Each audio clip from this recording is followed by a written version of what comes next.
Alors, merci à tous d'être présents pour ce webinaire qui va traiter de la thématique comment mettre en place une politique d'achat responsable dans son entreprise.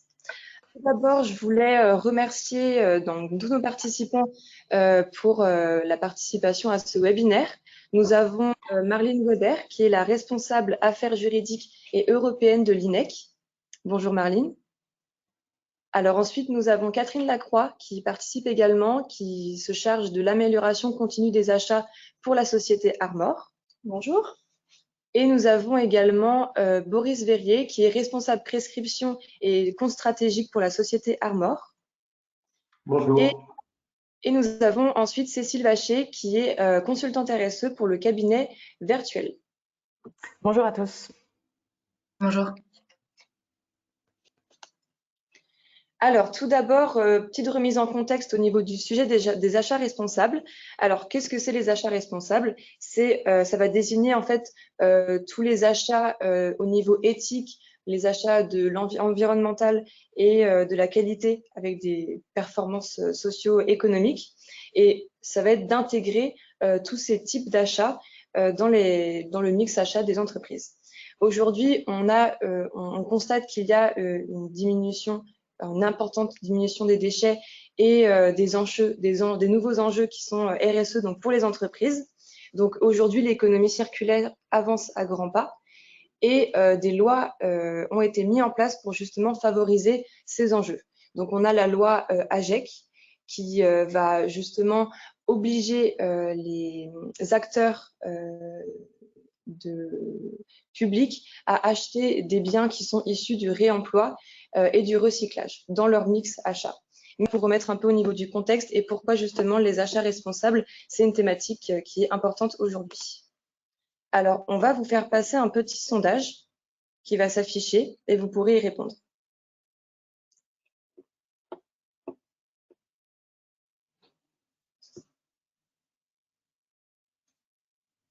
On va laisser un petit peu le temps pour chaque personne de répondre.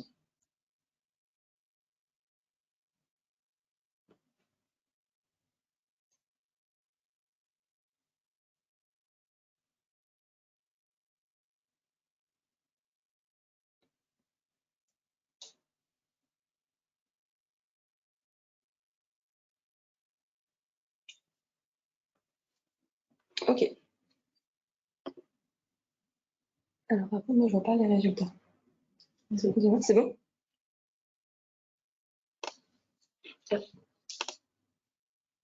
Alors, on peut voir que beaucoup de personnes ont répondu oui. Donc, à 50%, on a 50 personnes qui ont répondu oui à est-ce qu'ils ont mis justement une politique d'achat responsable. Pas totalement pour 33% et 17% pour non. Donc, au moins, ça nous permet de voir un peu la tendance. Alors maintenant, je vais laisser la parole à Cécile qui va vous présenter les enjeux et les bénéfices directs des achats responsables. Tout à fait. Le premier enjeu, bien sûr, c'est celui de poursuivre l'engagement de l'entreprise. On ne veut pas, par exemple, se rendre complice du travail des enfants. S'il y a un enfant sur 9 qui travaille dans le monde, c'est bien nos achats.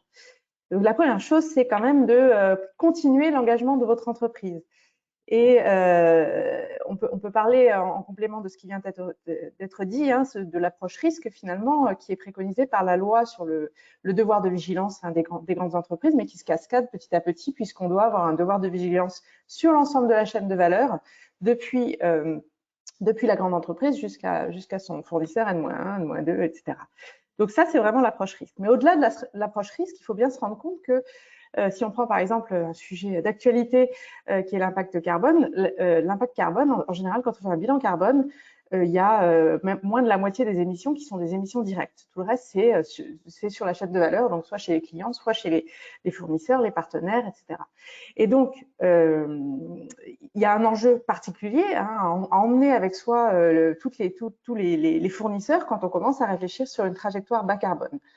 Et c'est des moments super hein, où on engage l'ensemble des fournisseurs dans des réunions, où on réfléchit ensemble. Et donc, ces facteurs d'innovation, de synergie sur la chaîne de valeur Voilà, donc c'est très très positif ce point-là. Donc c'est vraiment, il est indispensable finalement d'impliquer les parties prenantes et notamment les fournisseurs à travers la démarche d'achat responsable, choisir ce que l'on achète et à qui on l'achète. Donc ça c'est la première chose, hein, mobiliser les fournisseurs dans l'engagement des transitions sociales, écologiques et sociétales pour réduire l'impact de la chaîne de valeur. Là, évidemment, ça, c'est quand même facteur de cohésion, hein, facteur d'attractivité vis-à-vis des clients, vis-à-vis des partenaires et des futurs collaborateurs qui se retrouvent dans le fait que l'entreprise est cohérente sur ce qu'elle fait, ce qu'elle dit en interne et ce qu'elle amène chez ses fournisseurs. Donc voilà, ces facteurs, voilà, je reprends mon fil, pardon. Donc, il s'agit bien aussi de fédérer les équipes, d'autant qu'en général, les équipes achats, elles sont partout dans l'entreprise. Hein, il n'y a pas que la direction des achats qui achète. Et donc, finalement, ça permet d'avoir une démarche transversale et de fédérer. Ça permet de sécuriser les relations fournisseurs pour réduire les risques, je l'ai indiqué. Et puis d'innover, parce qu'on rentre dans une relation qui est complètement autre. On n'est plus juste sur le prix, voilà, mais c'est vraiment aussi une relation d'engagement qui va être facteur de sens et qui va créer une autre relation et des opportunités business, pourquoi pas.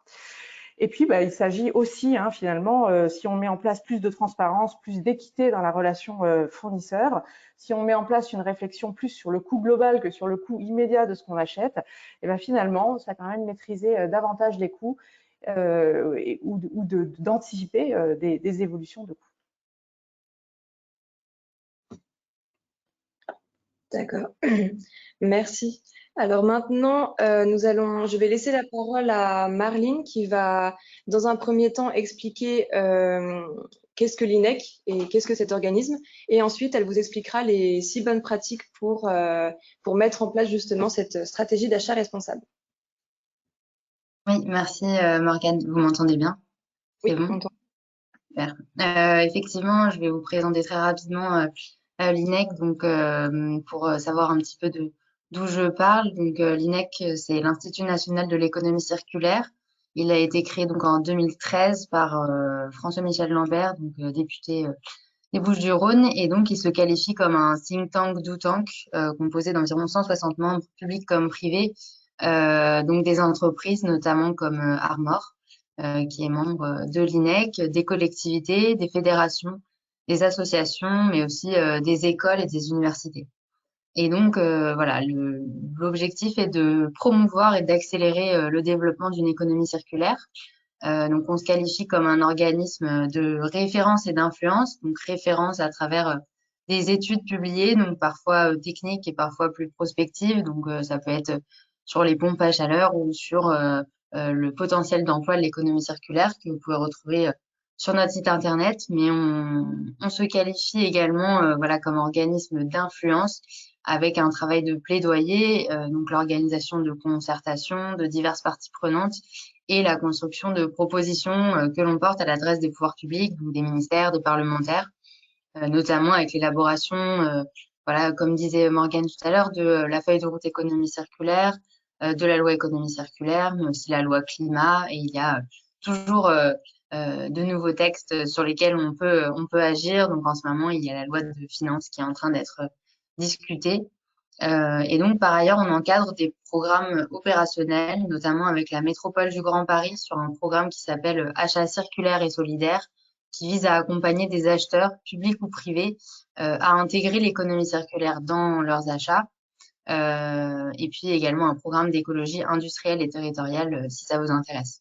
Donc, on en a tiré un guide des 10 étapes également de l'achat circulaire que vous pouvez retrouver en ligne et qui bien sûr, va tout à fait aussi dans le sens du guide d'Armor, voilà, qui est du coup plus spécifique à cette filière. Et il est ressorti donc de cette expérience plusieurs points, des éléments clés à suivre pour réussir sa politique d'achat responsable et circulaire. Donc d'abord, on a observé un gros déficit de connaissances et de formation des équipes. Donc, il ne faut pas que l'économie circulaire et l'environnement de manière générale soient un sujet réservé à la direction de développement durable sur des projets exemplaires, mais que ce soit réellement au cœur de la stratégie de l'entreprise et qu'elle infuse tant au niveau de la direction stratégique que de la direction achat. qui est réellement un levier politique et ce n'est pas seulement une simple fonction support. Donc voilà, que ça infuse la culture d'entreprise. Et donc pour cela, il faut sensibiliser, informer les différentes équipes et les former de manière opérationnelle à ces enjeux. C'est donc le premier axe d'action. Donc pour cela, on peut organiser au moins voilà une journée de formation et un retour d'expérience de la part de l'ensemble des salariés et une mise en commun, voilà un travail, éventuellement un atelier de travail pour mettre en commun toutes les idées et les interrogations des salariés. Ça peut permettre voilà, de créer des synergies entre la direction des achats et les autres services, donc techniques, opérationnels, juridiques, environnement. Et donc, pour partager aussi les connaissances sur tous les aspects des achats. Et par ailleurs, ça peut permettre de voir qu'il y a certains biens qui peuvent être habituellement jetés par un service, qui peuvent être réutilisés ou recyclés voilà, par un autre service ou réutilisés dans un autre service. La deuxième étape, c'est de mettre en œuvre une charte interne de politique d'achat responsable et d'achat circulaire. Donc, une charte d'achat responsable, ça permet d'établir un cadre général, donc la prise en compte de certaines actions, et ça permet de clarifier les priorités de l'entreprise, de l'organisme. Ça permet de clarifier, voilà, d'établir des objectifs, le rôle de tous les acteurs de la chaîne de valeur et de systématiser donc un choix plutôt qu'un autre parce que voilà, l'économie circulaire, c'est quelque chose de très vaste. Et donc, il faut définir un petit peu les priorités si l'entreprise est plutôt orientée sur le réemploi, le recyclage, sur les produits recyclés ou remanufacturés après un sourcing, voir quelles sont un petit peu les solutions qui existent et avoir voilà, une vraie politique un petit peu cohérente en matière d'achat. Donc cette charte, en plus, elle n'est pas seulement dédiée au personnel de l'entreprise, elle doit aussi être transmise à tous les fournisseurs qui pourront aussi s'appuyer dessus pour proposer des nouveaux process et des nouveaux produits. Donc voilà, on peut y définir des problématiques, des objectifs, un référentiel interne avec des choix à opérer au quotidien, les engagements de chacun, voilà, le rôle de chacun, et puis des indicateurs avec un échéancier pour connaître un petit peu la progression et l'atteinte des objectifs de la charte. Et puis également une politique de contractualisation des achats, donc en mentionnant voilà, les relations avec les fournisseurs. La troisième étape, c'est d'analyser le cycle de vie des produits que l'on achète. Donc une politique d'achat responsable, ça suppose notamment de réfléchir donc pas seulement au prix, aux critères uniques du prix à l'achat, comme disait tout à l'heure Cécile, ça implique de prendre en compte le coût global, le coût du cycle de vie, en prenant en compte également la maintenance, la réparation éventuelle, la gestion de la fin de vie, le stockage du produit. Et donc, ça change complètement le coût à l'achat. C'est-à-dire que si on prend en compte tous ces coûts-là, il ne reviendrait pas forcément plus cher, voire effectivement, ça permet de diminuer les coûts si on prend en compte voilà, le produit dans l'ensemble de son cycle de vie. Donc, sur cette phase-là, mais également, on peut prendre en compte son coût environnemental, donc de l'extraction des matières à sa fin de vie, donc avec les externalités également environnementales en termes de production, de fabrication, d'extraction des matières. Et donc là, ça me fait arriver aussi au point suivant. Mais voilà, il faut s'interroger sur l'éco-conception des produits, voir s'ils sont robustes, durables, démontables, s'ils ont par exemple des pièces détachées, une garantie de vie longue, s'ils peuvent être recyclés, s'ils peuvent être reconditionnés. Quand on parle par exemple de cartouches, si une fois utilisés, ils sont rachetés ou revendus par le fournisseur et dans quelles conditions, au regard voilà, des possibilités de recyclage ou de réemploi. Et quand c'est impossible aussi de voir comment ils sont éliminés, avec quelles conséquences en termes voilà, d'énergie consommée, d'émissions de gaz à effet de serre. Et donc, cette gestion de la fin de vie du produit peut aussi faire l'objet d'un achat, d'un contrat spécifique. Donc là-dessus, l'ADEME propose un outil de calcul simplifié d'analyse du cycle de vie ACV, le bilan produit qui permet de faire un bilan rapide des impacts environnementaux d'un produit avec la phase de fabrication, de distribution, d'utilisation et de fin de vie. Et je crois que le lien est présent dans le guide. Donc la quatrième étape, mais les étapes, comme j'ai dit, enfin voilà, les étapes peuvent être suivies parfois concomitamment. Par exemple, la quatrième peut être réalisée avec la précédente, consiste à analyser les conditions en amont.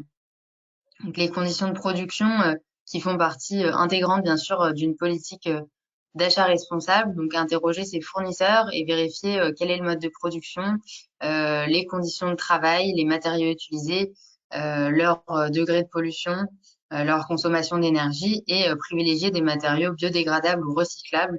Voilà, s'informer de leur taux de réparabilité. Notamment, on peut s'appuyer sur le nouvel indice de réparabilité qui a été adopté suite à la loi AGEC, la loi économie circulaire.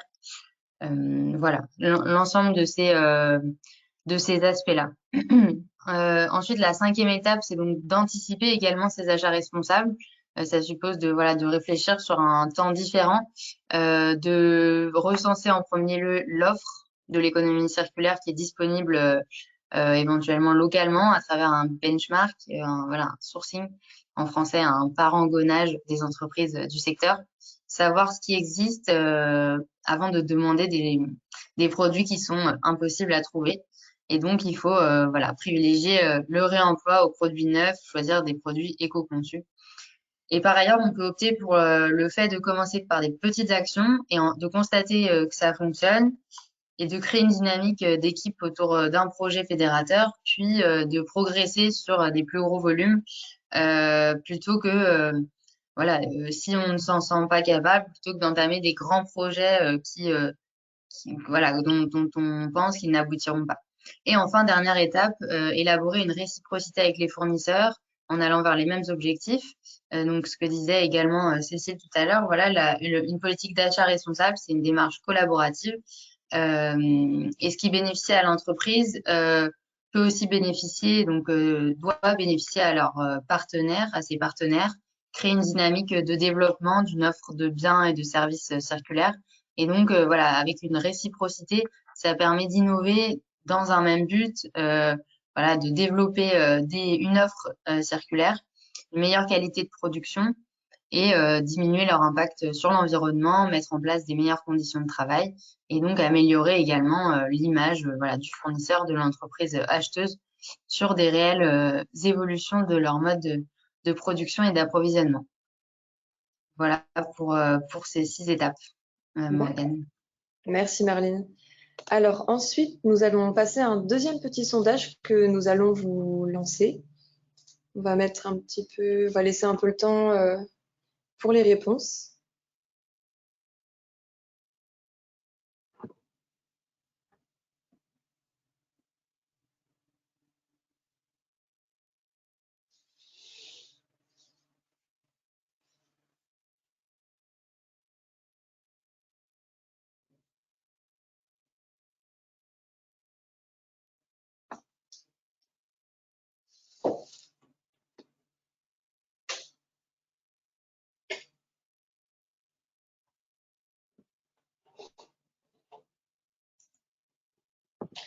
Alors, au niveau des réponses, pour la question « Mettez-vous en place ces bonnes pratiques ?» donc les bonnes pratiques que Marlene a pu énoncer dans votre entreprise. Alors, on est à 54% pour oui, partiellement, 15% pour non, 15% pour je ne sais pas, non, mais je vais le faire à 8% et oui, totalement 8%. Donc, on peut voir que ces actions sont plutôt mises en place, mais de manière partiellement. Alors ensuite, je vais laisser la parole à Cécile et Catherine. Donc sur la base de ce qu'a pu nous dire Marlene avec les 6 bonnes pratiques, est-ce qu'on peut avoir des exemples concrets avec notamment la société Armor, donc société industrielle qui possède une politique d'achat responsable? Est-ce qu'on peut avoir des exemples pour illustrer un peu ce qu'on a pu apprendre avec Marlene? Oui, alors Catherine, on insiste bien sur le fait que ce doit être une démarche partagée dans l'entreprise. Par exemple, au sein d'Armor, comment avez-vous fait concrètement? Oui, alors tout à fait, effectivement, c'est une démarche qui avant tout repose sur une formation en interne. Sinon, effectivement, la démarche va être partielle. Donc nous, ce qu'on a fait, c'est assez spécifique chez Armor, c'est qu'on a créé un réseau de correspondants achats, on les appelle les COA en interne, ce sont des collègues. Ils représentent une quarantaine de personnes et ils sont présents dans tous les services de l'entreprise. On forme ces personnes régulièrement aux achats responsables, ils ont des sessions de formation et leurs missions sont en fait de transmettre cette connaissance et les bonnes pratiques achats responsables à leurs collègues au sein de leur propre service, leurs collègues étant finalement nos prescripteurs à nous, nos demandeurs. Et tout cela fonctionne depuis quelques années. Et vous avez formalisé une politique achat responsable et partagée avec les fournisseurs. Qu'est-ce qu'elle contient? Oui, tout à fait. Alors, on a une politique achat responsable depuis quelques années déjà. Elle a même été un petit peu révisée ces derniers temps. Elle est visible sur notre site web. Elle est bien évidemment partagée avec tous nos collaborateurs en interne, donc nos demandeurs et également le service achat. Alors, elle est claire, elle précise en fait notre feuille de route. C'est un peu notre feuille de route, notre ligne de conduite, je dirais, pour faire des achats responsables. Elle va prendre en compte, par exemple, le fait qu'il faut absolument évaluer des risques RSE quand on va faire un achat, encore plus un achat stratégique, bien sûr. Elle va préciser aussi notre volonté de garantir une part du chiffre d'affaires auprès d'entreprises françaises ou auprès d'acteurs de l'économie solidaire et sociale. Et s'agissant du point 3, la prise en compte finalement de l'analyse de cycle de vie, en fait, on peut quand même pas analyser tout ce qu'on achète au sens de l'analyse de cycle de vie scientifique, ce serait beaucoup trop cher. Et puis il y a très peu de fournisseurs qui le fournissent. Et de manière pragmatique, alors Marlene a donné des pistes, notamment avec ce site de l'ADEME qui permet de comprendre les impacts des produits, voilà. Mais comment vous l'appréhendez vous concrètement? Oui, alors effectivement, on a parlé du coût global. C'est clairement un outil indispensable quand on pratique des achats responsables. Alors, on ne va pas pouvoir non plus le prendre en compte systématiquement, mais c'est clairement un outil qu'on va utiliser, un calcul qu'on va prendre en compte pour tous nos achats stratégiques, nos achats de produits ou même d'équipements. L'avantage du coût global, en fait, on le disait, c'est qu'il va prendre en compte une multitude de coûts qui sont souvent masqués, qui ne sont pas dans le prix d'achat facial, clairement. Et ces coûts masqués, en fait, c'est les coûts qui sont liés au cycle de vie du produit. Et ce qui est très important à prendre en compte, c'est le coût de fin de vie du produit. On l'a dit, on a parlé de déchets. C'est très important aujourd'hui, on le sait, sur la planète, c'est un problème. Donc, c'est important d'intégrer le coût de traitement de ce produit lors de sa fin de vie s'il devient un déchet. Et on se rend compte, en pratiquant ce coût global, on est souvent bien plus aguerri, on va dire, face au coût réel de l'achat, parce qu'il est déjà fixé sur une durée et qu'il intègre évidemment les aspects RSE. Et j'allais dire, là, en plus, vous ne parlez que des coûts du coup économiques, mais on pourrait tout à fait se poser la question des coûts sociaux et environnementaux induits par le choix d'un fournisseur plutôt qu'un autre, finalement. Est-ce qu'il a une démarche RSE, est-ce qu'il n'en a pas? Et ça pourrait tout à fait rentrer dans ce coût global. Mais comment vous évaluez de ce fait l'implication des fournisseurs dans une démarche RSE pour les coûts cachés, justement, les coûts qu'on ne prend pas encore en compte? Tout à fait, oui. Alors, on prend le coût global, évidemment, ça va rester un des critères principaux du choix achat, mais évidemment, on va aussi mesurer la maturité RSE du fournisseur. Donc, cette évaluation, on l'a fait via un questionnaire qui a quelques années d'existence déjà, qu'on va envoyer, alors évidemment, à une grosse partie du panel fournisseur. Et en fait, ce questionnaire, il va cibler des points d'attention. Notamment des points d'attention qui vont concerner la gestion environnementale que fait le fournisseur. Comment il gère ces aspects-là dans sa propre entreprise ou même dans sa propre filière. On va aussi cibler sur certains aspects sociaux qui clairement vont toucher aux conditions de travail des salariés de notre partenaire. Et puis, un autre point d'attention qui est important, c'est aussi finalement de comprendre comment le fournisseur, lui, intègre sa propre responsabilité vis-à-vis de ses propres sous-traitants. Et ça, c'est très important également à vérifier. Tous ces éléments, au final, qui sont issus de ce questionnaire RSE, vont nous permettre de mieux connaître nos fournisseurs. Donc, ça va totalement dans une démarche d'achat et encore plus responsable, puisqu'on va aussi pouvoir les évaluer sur leur capacité à nous accompagner dans nos besoins. Une évaluation qui peut en plus donner lieu à du dialogue derrière, et c'est tout à fait intéressant. Alors, on sent bien, ceci dit, que si on s'y prend au dernier moment pour acheter un produit, on ne trouve pas nécessairement les solutions. Et puis, parfois, il y a les solutions qui n'existent pas encore. Et il faut regarder quand même un peu tous les ans s'il n'y a pas des nouvelles offres qui sont sorties, notamment dans le cadre de l'économie circulaire. Mais quoi qu'il en soit, donc, si on s'y prend au dernier moment, on ne trouve pas nécessairement les solutions les plus vertueuses. Il faut un minimum d'anticipation et de veille. Comment s'organise cette veille chez Armor ? Alors cette veille, en fait, on va dire, elle est active, elle est un peu permanente. Pourquoi? Parce que bon, déjà les acheteurs sont forcément bien intégrés au processus achat responsable, mais aussi les demandeurs, comme on l'a dit, ils sont formés, sensibilisés régulièrement au processus. Donc j'ai envie de dire que tout le monde va un petit peu être à l'écoute du marché et avoir un œil sur les solutions éco-responsables, durables, éthiques, voilà, tout ce qui est dans ces domaines-là. Ensuite, il faut aussi savoir que les cahiers des charges chez nous sont rédigés en binôme entre l'acheteur et le demandeur. Donc, ils vont intégrer indéniablement des critères RSE, puisque c'est dans notre politique achat. Et enfin, au niveau du processus de sélection des offres, là, évidemment, nous avons une procédure assez carrée sur le sujet qui mentionne bien que des critères RSE sont à prendre en compte lors du processus de sélection, et que ce processus de sélection doit lui aussi rester très équitable. Oui, c'est vrai que vous parlez d'équité. Finalement, la politique achat responsable est une continuité des priorités RSE que se fixe Armor. On sait que Armor a une démarche RSE très proactive. Et la démarche partenariale est indispensable avec une vraie réciprocité qui fait partie finalement de cette équité pour obtenir l'adhésion des fournisseurs, non ? Oui, alors tout à fait, on l'a dit, une politique achat responsable, c'est avant tout une démarche collaborative avec les fournisseurs. Il faut embarquer ces fournisseurs s'ils ne le sont pas déjà eux-mêmes de leur côté. Donc notre volonté à nous, c'est de s'inscrire dans des relations durables et équitables, on l'a dit.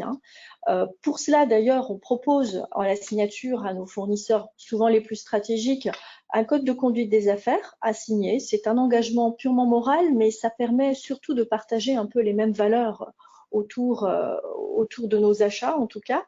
Et puis, il faut savoir, effectivement, on l'a dit, que ce questionnaire RSE, qui est un outil également de travail, mène à des échanges réguliers.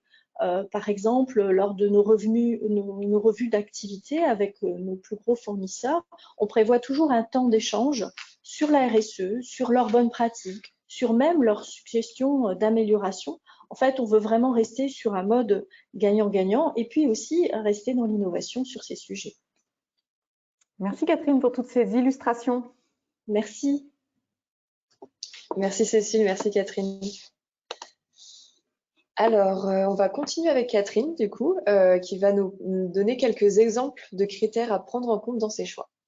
Oui, tout à fait. Alors, pour continuer l'illustration en fait de l'implémentation, on va dire, d'une politique achat responsable, évidemment, il faut définir des critères qui vont être un peu plus prépondérants dans les choix qu'on va faire, soit de ses partenaires, de ses fournisseurs, soit même des produits ou des équipements ou des prestations qu'on souhaite acheter. Donc là, voilà quelques exemples qui peuvent être mis en place, on va dire assez facilement. Déjà, s'intéresser à la toxicité des substances ou des matériaux qu'on achète, qui sont intrinsèques aux produits qu'on va acheter ou à l'équipement. Là, derrière ce critère, ce qu'il faut clairement regarder, c'est la conformité réglementaire.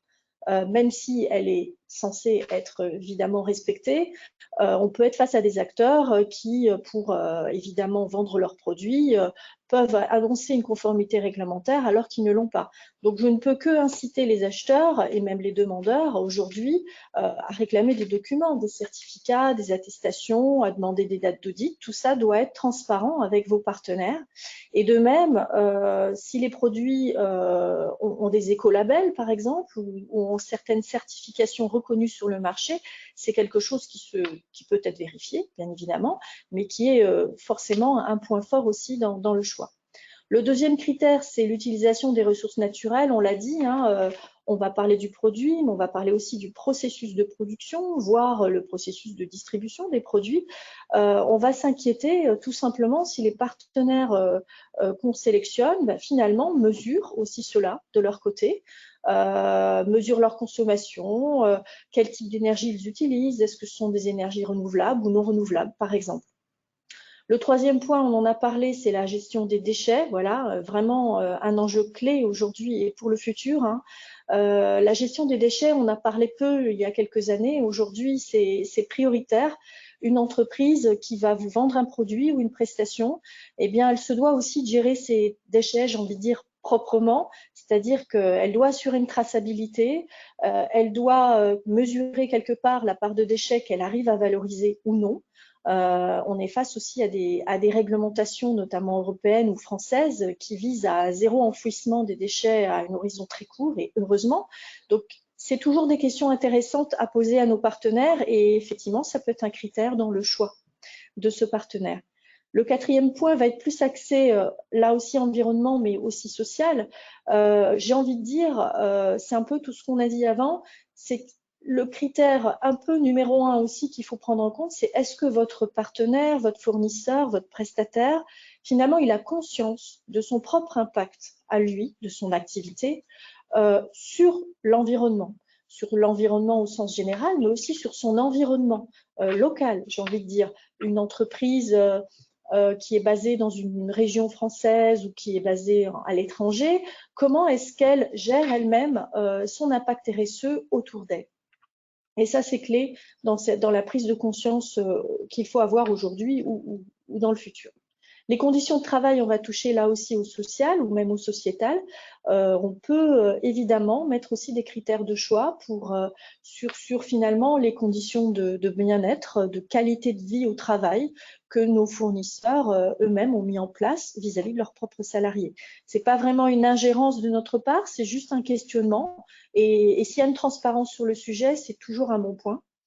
Enfin, l'inclusion, là, évidemment, on est sur des domaines où on sait que même d'un pays à l'autre, on peut avoir des variations. Hein, mais aujourd'hui, c'est clair qu'il faut pousser à qualifier des partenaires qui sont dans une démarche de non-discrimination et évidemment d'égalité des chances, hein, que ce soit par rapport à l'handicap, à la formation, à l'équité femmes, mais tout en, évidemment, en mesurant ça par rapport à l'aspect culturel, bien évidemment.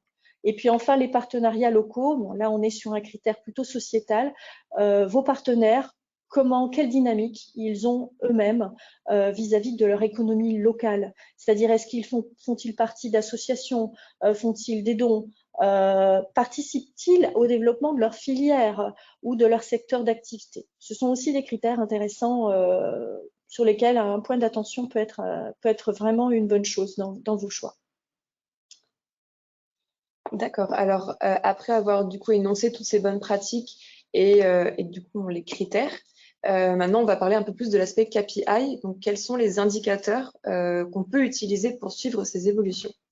Alors effectivement, la mise en place d'une politique achat responsable, on le sait tous, hein, s'accompagne forcément d'un tableau de bord avec des indicateurs qui doivent être pertinents et qui vont finalement vous permettre de mesurer la performance quelque part de votre politique achat responsable. Donc voilà, quelques exemples qui vous sont donnés vraiment à titre indicatif pour évidemment les personnes ou les organisations qui sont déjà avancées sur le sujet. Il y a pléthore de KPI à monter. Les plus simples en interne, voilà, peuvent toucher finalement l'aspect formation des collaborateurs. Donc c'est toujours intéressant de voir quel niveau de maturité ont aussi les collaborateurs en interne sur le sujet et s'ils sont bien formés. Mesurer évidemment le gain économique qui peut être obtenu en faisant des achats issus de l'économie circulaire ou mesurer la part des produits responsables.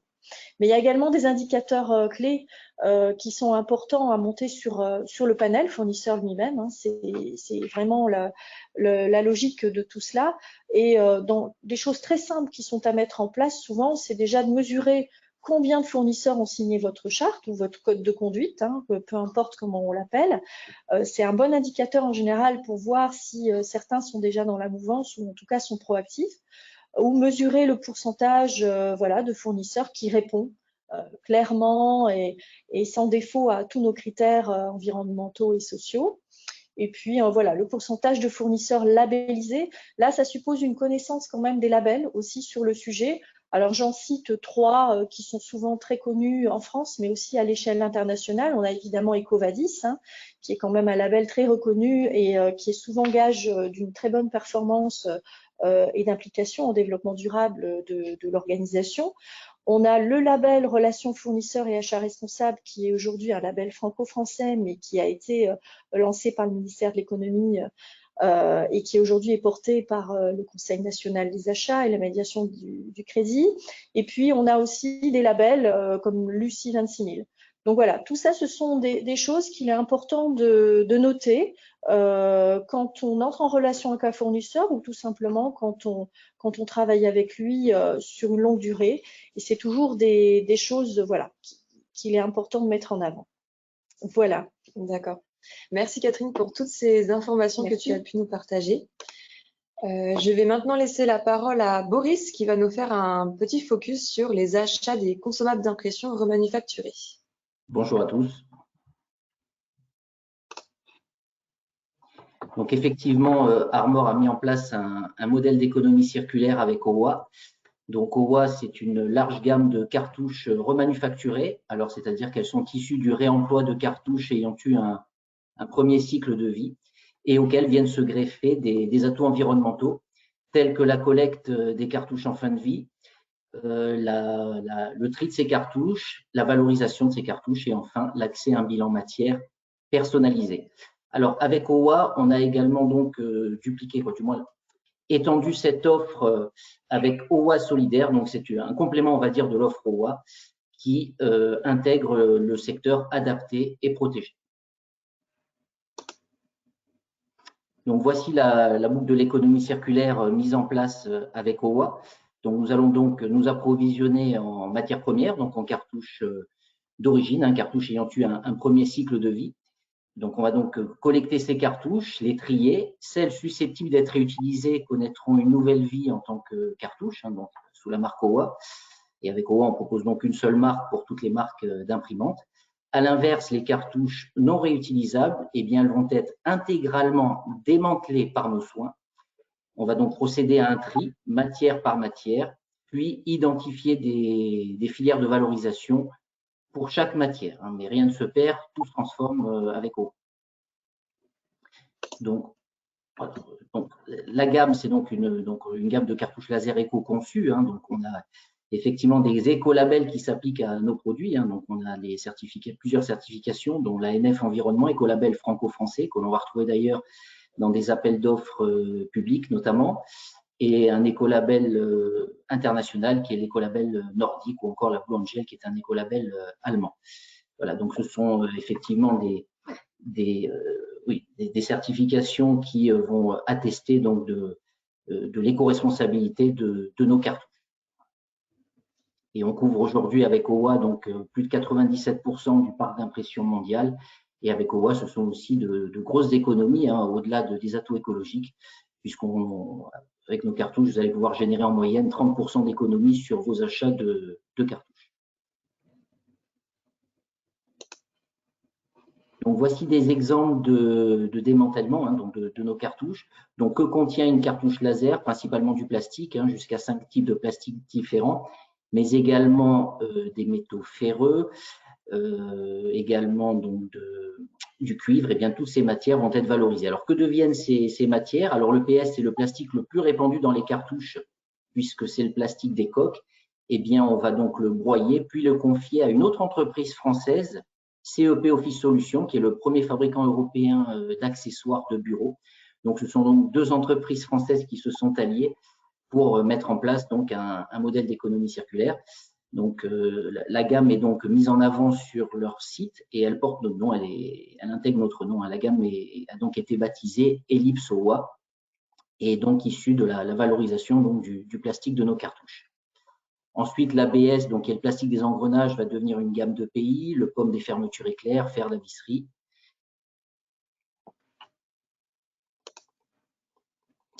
Et donc, tout ce démantèlement des matières, toute cette valorisation matière nous conduit à élaborer un bilan matière à chacun de nos clients, auprès duquel on aura pu mettre en place la collecte de leurs cartouches en fin de vie. Et on va donc pouvoir éclairer nos clients sur le contenu de leur carton de collecte, sur le gain aussi en équivalent CO2 par rapport à une solution d'incinération, et leur faire une analyse fine du devenir de leurs cartouches en fin de vie, avec le poids des cartouches qui auront été réemployées, le poids de celles qui auront été démantelées. Et enfin, on termine par une analyse fine des matières premières secondaires démantelées avec le pourcentage de matières démantelées, matière donc par matière. Donc, ce bilan matière, c'est réellement un outil clé en main qui vient enrichir le rapport RSE en fin d'année dans la section empreinte environnementale. Merci Boris pour cette présentation. Alors, on vient de finir la présentation. On va passer à la partie questions-réponses. N'hésitez pas à mettre, si vous avez des questions, ou soit dans la partie questions, comme j'ai pu le dire, ou dans la partie chat. Et nous y répondrons. Alors, on a déjà eu 2 questions. La première de Jacqueline qui nous dit « Avez-vous la possibilité de nous communiquer un exemple de questionnaire RSE à adresser aux fournisseurs ?» J'ai ouvert le micro de tous les intervenants, donc en fonction de qui veut répondre à cette question. Alors, en fait, on a la possibilité effectivement de vous envoyer un exemplaire de notre questionnaire RSE, sachant que de toute façon, j'ai envie de dire que ce questionnaire, il doit surtout être dimensionné par rapport aussi aux besoins de l'entreprise et à ses attentes. Le nôtre est assez complet, il a évolué au fil du temps, j'ai envie de dire, puisqu'on pratique les questionnaires RSE depuis quand même de nombreuses années maintenant. Un point d'attention aussi là-dessus, à mon sens important, c'est que si vous déployez un questionnaire RSE, le plus facile est de l'envoyer, le moins facile, enfin moyennement facile est de le recevoir rempli et bien rempli, mais le plus important, c'est de l'exploiter. Et c'est là où, voilà, il est important de faire un questionnaire RSE qui vous convient, qui vous parle, où la collecte des informations va vraiment être pertinente pour vous et facile à utiliser, parce que le vrai enjeu de tout ça, c'est finalement d'analyser les réponses du questionnaire et après de les exploiter et d'en faire une dynamique avec votre fournisseur. Voilà. Merci. Merci Catherine. On a une deuxième question, c'est l'économie circulaire est-elle une prime au Made in France? Alors, je pense que la question est pour moi. Alors, une prime au Made in France, comme on disait tout à l'heure, il faut vraiment réfléchir en termes d'analyse du cycle de vie. Donc, je vais pas dire qu'il y a une solution plutôt qu'une autre, voilà, qui est forcément la bonne. Après, effectivement, on parle de coût CO2 et de coût du transport, et donc forcément, lorsque c'est plus local, ça peut être plus intéressant environnementalement et socialement parlant. Après, c'est vraiment à analyser en fonction du produit, de ce qu'on cherche, sachant que les entreprises privées, quand elles font des achats, n'ont pas cette problématique, cette contrainte-là que peuvent avoir les acteurs publics, qui représentent quand même 10% du PIB, qui est qu'il n'y a pas que les clauses les critères de préférence géographique sont interdits. Donc on ne peut pas dire qu'on veut voilà, forcément acheter très local, c'est totalement interdit. Donc ça, c'est aussi en discussion.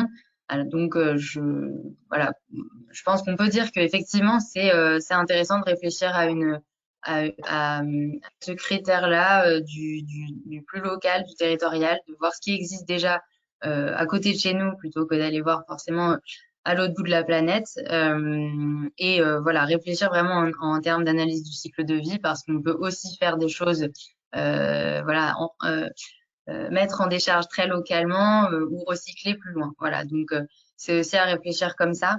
Je compléterai aussi donc la réponse qui a été apportée à la question précédente. Effectivement, c'est vraiment vraiment réfléchir en fonction du besoin de l'entreprise, de l'organisme. Et donc, voilà, ces chartes, ces questionnaires RSE, nous, on a développé notamment une grille aussi de questionnement économie circulaire et solidaire qu'on peut vous transmettre.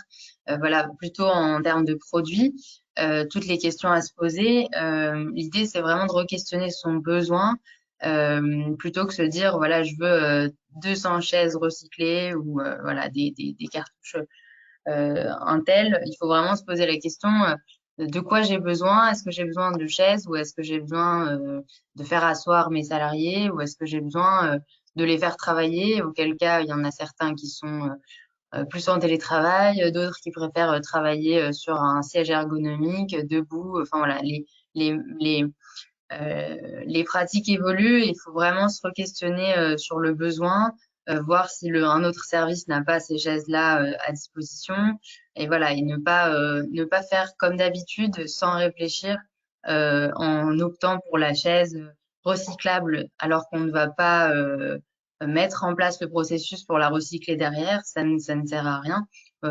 Environnementalement parlant, il faudrait peut-être mieux garder les chaises actuelles que d'acheter des chaises recyclables pour ensuite les envoyer voilà, au recyclage ou en décharge. Voilà, donc c'est tout ça qui est à prendre en compte et vraiment prendre le temps de cette réflexion et en discuter comme le disaient voilà, mes collaborateurs de webinaire, voilà, vraiment faire de la collaboration, faire émerger un petit peu un dialogue entre les différentes directions sur ces sujets-là, voilà, pour vraiment se poser et réfléchir à ce qui est le plus intéressant en termes justement d'analyse du cycle de vie. Merci Marlène pour ces précisions. On a une autre question de Corentin qui nous demande comment gérer la place sur site si on fait un tri très spécifique et que cela multiplie les compartiments de collecte. Donc ça, c'est la première question. Et la deuxième question, c'est comment convaincre des collègues pour lesquels cela peut être compliqué, ce qui se rajoute au manque de sensibilisation qui ne motive pas à trier correctement. Donc là, je vais peut-être répondre parce que c'est pas des achats pour le coup, c'est plus, on va dire, de la RSE et donc du partage. Et c'est vrai que on va multiplier parce que maintenant le nombre de flux de tri obligatoires dans les entreprises, c'est 7. Donc on va multiplier le nombre de flux de tri et effectivement, ça prend de la place. On est d'accord. Il faut prévoir une zone déchets, il faut prévoir une zone déchets bien faite. Pour que, par exemple, c'est très simple, mais dans les entreprises du bâtiment, ou que les ouvriers reviennent sur site et qui doivent trier leurs déchets en fin de journée, ils n'ont pas envie, ils n'ont pas que ça à faire, ils ont juste envie de rentrer chez eux. Donc, il faut prévoir quelque chose d'hyper simple où effectivement, on commence par les déchets les plus pointus. Peut-être prévoir d'ailleurs dans leur camion un pré-tri, voilà, pour que ce soit prêt. Et se dire, finalement, je commence par, je sais pas, le verre, le métal, et que le DIB, c'est-à-dire ce qui reste, en fait, ça arrive vraiment en toute fin. Parce que si vous la mettez en premier, la benne, très clairement, ils vont commencer par tout mettre dans le DIB et le tri, il est terminé. Donc, il y a des petites astuces comme ça assez concrètes pour se dire, finalement, si j'organise bien mon tri et que le reste, c'est en dernier, ça facilite les choses. Et puis surtout, avoir des pictos pour bien indiquer qu'est-ce qu'on met à quel endroit. On pense que c'est évident pour tout le monde, mais c'est pas le cas. Et puis pourquoi pas penser à des petits challenges de tri. Voilà, ça peut être intéressant, ça peut être sympa dans les entreprises. Des petits challenges de tri et de temps en temps regarder la dernière poubelle de tri, là, le DIB ou le reste, et regarder ce qui reste dedans. Et ça peut permettre de se dire, tiens, mais pourquoi j'ai tant de cartons? Et finalement, c'est mes achats. Et donc, d'aller revoir les fournisseurs en disant, on a un problème en ce moment avec tel matériau où ça prend trop de place. Est-ce qu'on ne peut pas penser une démarche éco-conception? Voilà. Merci. On a une autre question Ouais, juste pour finir, pour le donner envie, là, le donner envie, c'est peut-être revenir vers eux avec les indicateurs. Ce que disait Catherine tout à l'heure sur le fait que, ou Boris également, hein, sur le fait que grâce à votre tri, on a pu épargner tant de matières premières et le mettre en équivalent de quelque chose qui leur parle. Voilà, ça peut aider à motiver quand même. Pardon, je voulais juste finir ça. Non, pas de souci. Il y a une autre question et je pense que ça rejoint la réponse précédente. Alors, bonjour, je travaille dans le secteur d'aménagement d'espaces verts et d'installation des potagers pour les entreprises. Je voudrais savoir quelle place ce type de prestation occupe dans le bien-être des salariés et développement des RSE en entreprise. Je prends aussi, puisqu'on parle de RSE, encore une fois. Alors, moi, je commencerai par l'autre enjeu. Enfin, vous me parlez de bien-être des salariés et je trouve que c'est très bien, mais il y a un autre enjeu qu'on oublie souvent, hein, qui est celui équivalent en termes de gravité écologique, malheureusement, qui est l'extinction de la biodiversité.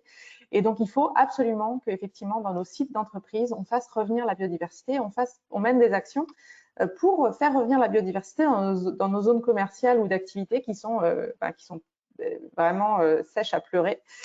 Donc, il faut vraiment mener ça. Donc, pour moi, c'est la première raison, c'est d'abord comment on fait pour rétablir des systèmes écologiques, des services écologiques dans nos zones d'activité. Après, effectivement, c'est prouvé qu'il y a un deuxième service, ce qu'on appelle les services écosystémiques, qui est que la biodiversité favorise le bien-être. En fait, la proximité de plantes, de la nature, etc., favorise plutôt le bien-être des salariés. Et oui, alors dans plusieurs entreprises, c'est quand même des démarches qui sont intégrées dans la démarche soit bien-être, soit la démarche de système de management environnemental ou dans la démarche écologique de l'entreprise. De plus en plus, c'est intégré et on recherche souvent des acteurs qui connaissent ces services écosystémiques et qui ne sont pas juste sur reverdir le site. C'est pas la question en fait, c'est pas la seule question. C'est pas juste reverdir, c'est aussi faire en sorte que la biodiversité revienne et que ce soit des lieux de vie pour la faune, la flore et tout ce qui est la biodiversité. Voilà. Je ne sais pas si je réponds bien à la question, mais par exemple, les dirigeants responsables de l'Ouest, donc qui est une association de dirigeants dans l'Ouest, mais pas uniquement, c'est en train de s'étendre. On a fait un chantier renaturation, vraiment entre plusieurs entreprises, pour se dire finalement comment on fait revenir la biodiversité et la nature dans nos entreprises. Et ce chantier renaturation a ouvert la possibilité aux acteurs du territoire qui s'y connaissent un petit peu en service écosystémique de s'enregistrer pour que ces entreprises-là puissent trouver des prestataires. Voilà, des entreprises qui s'engagent. Voilà ce que je pourrais répondre à cette question. Très bien, merci. Nous n'avons pas d'autres questions, donc je pense qu'on peut clôturer le webinaire. Alors, juste pour information à tous les participants, déjà merci pour votre écoute et puis merci pour les petites questions qui ont été posées en fin de session.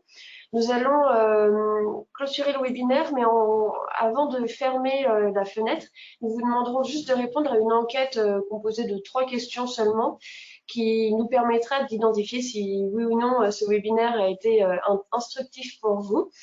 Donc ne fermez juste pas la fenêtre en quittant le webinaire et puis les questions vont s'afficher automatiquement. Donc merci à tous. Pour nos intervenants, peut-être qu'on peut se retrouver 5 minutes à la fin après. Et puis nous vous souhaitons une très bonne journée. Merci à tous. Merci, belle journée à vous. Au revoir.